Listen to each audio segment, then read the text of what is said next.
வந்து அந்த குடும்பத்தில எல்லாருக்குமே உதவி செஞ்சு, எல்லாரையுமே ரொம்ப சந்தோஷமா வச்சுக்கிறத வந்து காவேரி பார்த்துட்டு அப்படியே வந்து மெய்மறந்து போறாங்க. விஜய் கிட்ட இவ்ளோ பெரிய வந்து விஷயங்கள்லாம் இருக்கா அப்படின்னு சொல்லிட்டு காவேரி முதல் முறையா உணர்றாங்க. உண்மையிலேயே இவர் கொஞ்சம் நல்லவர் தான் போல இருக்குது. நம்ம தான் ஒரு வேள தப்பா புரிஞ்சுக்கிட்டோமா? அப்படின்னு சொல்லிட்டு காவேரி யோசிக்க ஆரம்பிக்கிறாங்க. இந்த சூழ்நிலை விஜய் வந்து இந்த மாரி யாழினிய கூட்டிட்டு வந்து நான் விடுறேன் அப்படின்னு சொல்லிட்டு கிளம்புறாரு. அப்போ பார்த்து கரெக்ட்டா காவேரியும் வந்து கூடவே வரேன் அப்படின்னு சொல்லிட்டு சொல்றாங்க. அத கேட்டு விஜய் வந்து முதல்ல மறுக்கிறாரு. அதுக்கப்புறம் எல்லாரும் சொன்னோனே சரின்னு சொல்லிட்டு காவேரியும் கூட்டிட்டு போறாரு. இங்க வந்து காவேரி வந்து வழியில வந்து விஜய்க்கு வந்து நன்றி சொல்றாங்க.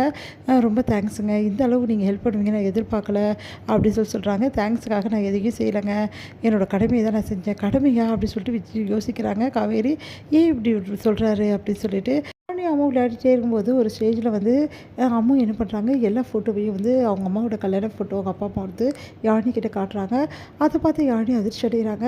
இந்த ஃபோட்டோ எப்படி அப்படின்னு சொல்லிட்டு உடனே வந்து இந்த ஃபோட்டோ வந்து எங்கள் சித்தி ஃபோட்டோ மாதிரியே இருக்கே, எங்கள் சித்தியா இருக்காங்க இதில். என்னோடனே உங்கள் சித்தி இல்லை, உங்கள் சித்தி மாதிரியே அம்மா இருக்காங்க, வேறு ஒன்றும் கிடையாது, இது என் அம்மா அப்பா ஃபோட்டோ அப்படின்னு சொல்லிட்டு அவங்க வந்து சொல்லிகிட்ருக்காங்க. நம்ம வந்து அம்மும் அதை கேட்டு யாழினி ஒரே குழப்பம் அடைகிறாங்க. அந்த ஃபோட்டோவில் ஒன்று யோசனை பண்ணிவிட்டு அப்படியே கையில் வச்சுட்ருக்காங்க.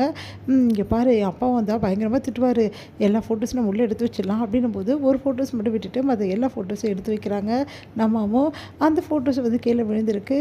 இங்கே வந்து யாழினின்னு வந்து காவேரி கூப்பிட்டோன்னே வந்து வந்து மிஸ் வந்துட்டாங்க அப்படின்னு சொல்லிட்டு ஓடி போகிறாங்க. யாழினி கீழே இருந்த ஃபோட்டோவை பார்க்குறாங்க. பார்த்துட்டு அந்த ஃபோட்டோவை இந்த ஃபோட்டோ அப்படின்னு சொல்லிட்டு யோசனை பண்ணிவிட்டு அந்த ஃபோட்டோ எடுத்து அவங்க மறைச்சி வச்சுக்கிறாங்க.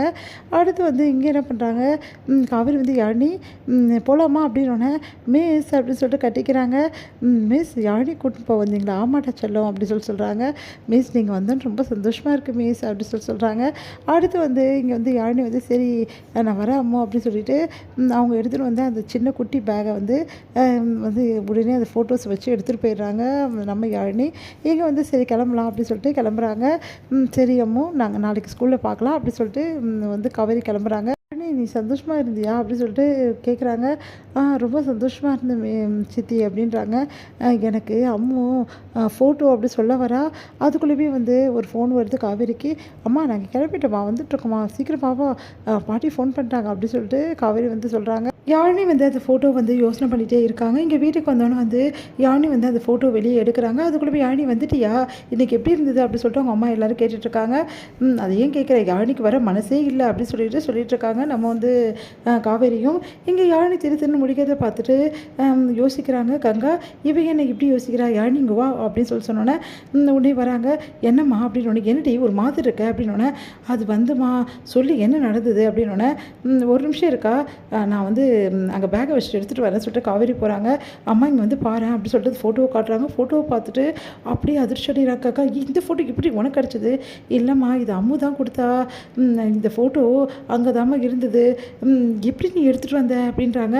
இல்லைம்மா சித்தியில் இருந்தாங்களா, எனக்கு ஒரே குழப்பமாயிடுச்சு, அதனால தான் இந்த ஃபோட்டோ எடுத்துகிட்டு வந்தேன், சித்திக்கிட்ட காட்டலான்னு நினச்சேன், அதுக்குள்ளேயும் நீங்கள் கூப்பிட்டீங்களா அதனால தான் வந்துட்டேன். சித்திக்கிட்ட காட்டினியா? இல்லைம்மா காட்டல, நல்ல காலம் காட்டல, ஏன் இப்படிலாம் பண்ணுற, யார் வீட்லேயும் ஃபோட்டோலாம் எடுக்கக்கூடாதுமா, இதில் சித்தி இருக்காங்களே அப்படின்னோடனே ஆமாடி, சரி நான் அந்த விஷயத்தெல்லாம் உனக்கு அப்புறமா சொல்கிறேன், இப்போ எதுவும் நீ காவேரி கிட்ட சொல்லாத, நீ வா உள்ளே போகலாம் அப்படின்னு சொல்லிட்டு உள்ளே கூட்டிகிட்டு போயிடுறாங்க. காவேரி வந்து வராமல் எங்கே யாழினி அப்படின்னு சொல்லிட்டு காவேரி வராங்க. என்ன பண்ணிகிட்டு இருக்க? ஒன்றும் இல்லை, அவளுக்கு தூக்கம் வருதான், அதான் சாப்பாடு ஊட்டலாம் அப்படின்னு சொல்லிட்டு கூட்டிகிட்டு வந்தேன். ஓ அப்படியா, சரி காவேரி நீ போய் படுத்துக்கோ, நான் பார்த்துக்கிறேன் அப்படின்னு சொல்லிட்டு சொல்கிறாங்க. யாழினி எதுவும் என்கிட்ட சொல்லணும்னு சொன்னால் இரு முதல்ல அவள் ரொம்ப டயர்டாக இருக்காள், அப்புறம் பேசிக்கலாம் அப்படின்னு சொல்லிட்டு அனுப்பிச்சி வச்சுறாங்க சமாதானப்படுத்தி. யாழினி இங்கே பாரு, இந்த விஷயத்தை நீ யாருக்கிட்டே சொல்லக்கூடாது, இந்த ஃபோட்டோவையும் யார்கிட்டே காட்டக்கூடாது, புரியுதான்றாங்க கங்கா.